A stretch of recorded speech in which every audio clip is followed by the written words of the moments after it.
Hello everyone, I'm your hostess with the mostest 8-second gaming, and in today's video we are going to be taking a look at the best heroes that you're going to want to be using to escape low elo in Season 5. This video will be for people that are stuck anywhere between bronze and even diamond, which isn't technically low elo, but you will still be able to learn something from this video. But if you guys are really looking to take your Overwatch skill to the next level, then you need to check out the GameLeap website right now. Over there we have top level coaches creating the best, most highly informative guides to make you, well, the best player you could possibly be. We have hero guides, positioning guides, aim guides, literally everything, so click the link in the description, pick yourself up a membership, and start to improve today.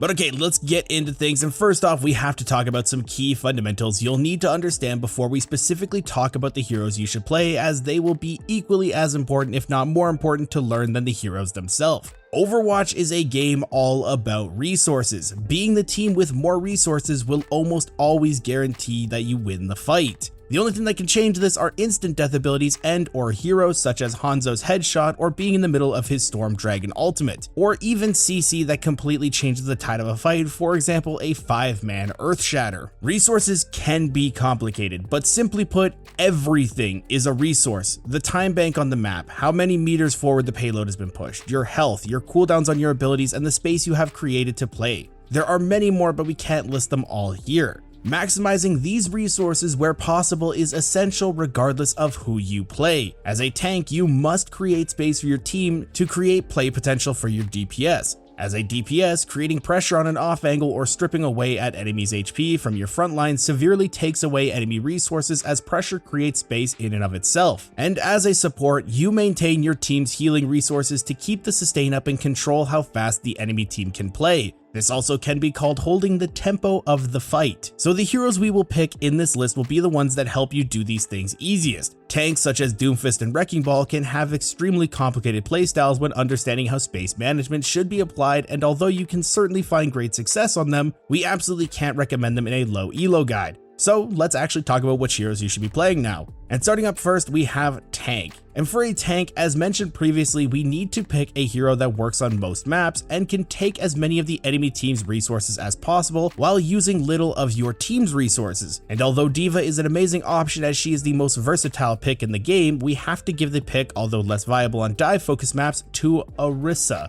Orisa is by far the most tank-like tank in the game. She serves as an example to Blizzard how tanks should be created. She holds space better than most tanks, is tankier than all tanks, and is still extremely effective for finding picks. The reason why we recommend her so highly is that understanding how to play your individual hero correctly, the ins and outs of them, and how to perform all combos or correctly use your abilities is significantly easier than understanding the ins and outs of team fighting. And thanks to Orisa's generally simplistic kit, you are pretty much guaranteed for success with her. Now don't get us wrong, she must be used correctly, so don't hop right into a match on her without applying any other advice. Your Fortify on Orisa has the longest cooldown by far, and it's your main tanking ability as it makes you pretty much unkillable for a while, but should never be used before the use of your Javelin spin, and your Javelin should only be thrown after the use of your spin. So the simple combo is to use your first spin to eat up any bullets, and to use the movement speed to get closer to the enemies. You will then Fortify and use your Javelin on a target, and by the end of your Fortify, your spin will be back up. Orisa is able to walk into the middle of the enemy team and come out unscathed, meaning you can grab the attention of the enemy team, have kill potential on at least one person with your Javelin, and get out. During this, your team at least should be raining bullets on the enemy for free and hopefully find other picks, winning you the fight. But that's our tank done, so now let's move into the DPS role. And for our DPS pick, we've got to put Ashe.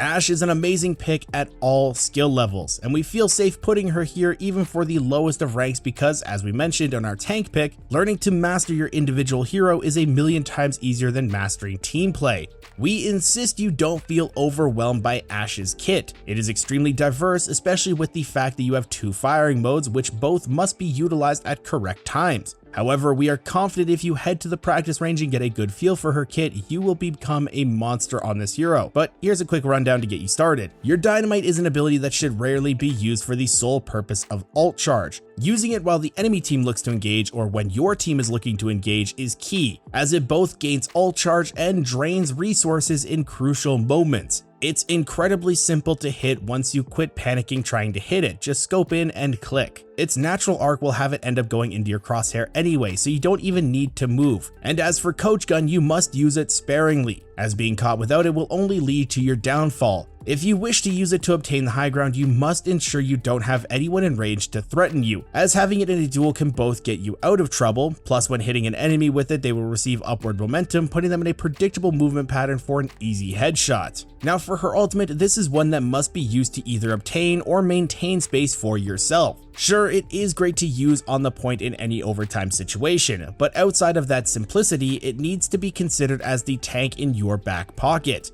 Bob is an amazing destructive tool that shouldn't be used with the primary goal of killing enemies. Sure, send it into a bunch of enemies, but your objective shouldn't be to knock someone up with it, but for enemies to all run away from line of sight of it and allowing for it to be placed against a wall where it will stop and keep space. That's the secret to Bob. Now when it comes to actually shooting on her, your regular and scope shots are lethal, but reloading is your primary issue on Ashe. Downtime as a DPS isn't exactly rare, especially for a sniper that is particularly stationary. Staying poached up on a high ground, preferably holding an angle, downtime isn't much of an issue. This means you shouldn't be too worried unless a fight turns into a complete free-for-all of unleashing rapid unscoped shots into your enemy's general direction. This will keep you mobile as your movement is much slower when scoped, making you easier to hit. But that's our DPS and our tank covered, so let's talk about support. For support, there isn't many better picks than Ana. A sniper who, although is immobile, has great duel potential, carry potential, and can be played with just about anyone. There actually isn't any support Ana doesn't work well with. The worst support she could technically be played with is a Moira, but even that still works, as the rule usually goes that if you have high healing, you don't get a whole lot of utility, but Ana breaks that rule, although again, very complicated alone. Simply sitting in your backline and consistently keeping your tank on high HP is a sure way to win games in lower elos, as a tank advantage in a fight means a free win for your team. So let's talk about your playmaking potential. First of all, anti-nade, pretty much Junker Queen ultimate on a cooldown. You can single-handedly change the tide of battle with a huge nade, denying all enemy survivability assuming that they can't cleanse the effect of your nade, and making even the highest sustain of compositions crumble. Sleep is also an amazing ability that completely takes someone out of the fight for 3 to 5 seconds, which is extremely long in a game like Overwatch. It leaves your target vulnerable to being killed instantly, assuming that they aren't woken accidentally by your team, which to be fair happens a hell of a lot. But Sleep also cancels a lot of ultimates, from Nano Blades to Rhine Shatter to Junker Queen Rampage and everything in between.